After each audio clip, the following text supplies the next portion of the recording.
आपल्या सोबत आहेत भाजपचे माजी आमदार आणि भाजप नेते मल्लिकार्जुन रेड्डीजी। तुम्ही मुख्यमंत्र्यांना निवेदन दिलं, काय विनंती केली नेमकी? मुख्यमंत्री साहेबांना मी निवेदन देऊन त्यांना विनंती केली, आमच्या रामटेक विधानसभा क्षेत्रात 40% भूभाग वनक्षेत्र असून वनबाधित 40 गावामध्ये दररोज वाघामुळे अनेक लोक मृत्युमुखी पडत आहे आणि त्या ठिकाणी पशुसंपदाचा पण नुकसान होत आहे। म्हणून अनेक मागच्या 2 वर्षात कमीत कमी शेकडो लोक त्या ठिकाणी वाघामुळे त्या ठिकाणी मरण पावले आणि शेतकरी भयभीत आहे आणि गावकरी भयभीत आहे। म्हणून आमची मागणी आहे की वन विभागाने उपाययोजना करावी। त्या ठिकाणी 40 गाव बाधित जे पेंच वाघ प्रकल्पाच्या परिसरात कोर एरियामध्ये आहे बफर झोनमध्ये, ते 40 गावांना कुंपण करून मोठा त्या ठिकाणी नागरिकांना सुरक्षा देण्यात यावी आणि शेतकऱ्यांना त्या ठिकाणी सुरक्षा देण्यात यावी।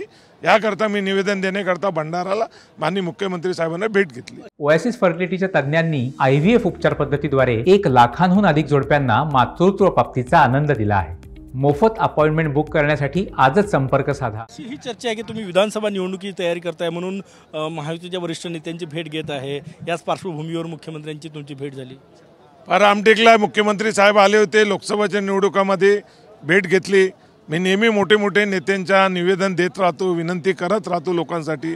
सामान्य माणसाचा सामान्य नागरिकाचा जे समस्या आहे ते नेतेकडे निवेदन देऊन त्यांना जाणीव करून देतोय, हेच माझे कर्तव्य आहे माझे आमदार म्हणून। जी तयारी करता असंही कळलं विधानसभेत। पण माझे आमदार म्हणून भारतीय जनता पार्टीकडून रामटेक विधानसभा क्षेत्रातून मला आमच्या वरिष्ठांनी संधी दिली, नक्की मी त्या ठिकाणी लढणार आहे। तयारी करताय असे कळलं? तयारी तो पार्टीकडून तयारी करून ठेवाच लागेल।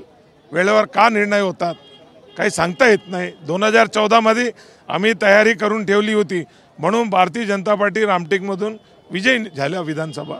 पुन्हा तशी आम्ही तयारी करून ठेवतोय, वरिष्ठांनी जसा आदेश दिला त्याप्रमाणे आम्ही करू। शेवटचा प्रश्न, आशिष जयस्वाल त्या ठिकाणी महायुतीचे शिंदे समर्थित आमदार आहे, असं असतानाही तुमची तयारी? आशिष जयस्वाल साहेबांना 4दा आमदार राहिले, काही स्थानिक प्रश्न आतापर्यंत प्रलंबित आहे, त्याच्यामुळे काही लोक त्यांच्या जे काही कार्यप्रणालीमध्ये काही लोक थोडंबहुत नाराज राहतात, एंटी इन्कम्पन्सी राहते, त्याचा फटका आमच्या महायुतीला बसू नये म्हणून मी जास्त जोमाना त्या ठिकाणी लोकांमध्ये काम करतो आहे। ते तर फडणवीस साहेबांच्या जवळचे आहे, शिंदे साहेबांच्या जवळचे आहे, पण मी पण शिंदे साहेबांच्या जवळचा आहे, मी पण फडणवीस साहेबांच्या जवळचा आहे, मी गडकरी साहेबांच्या जवळचा आहे, बावनकुळे साहेबांच्या जवळचा आहे, हे सर चलत राहतात। धन्यवाद। कॅमेरामॅन सचिन साहेबांचं, गजानन माटे, TV9 मराठी, नागपूर।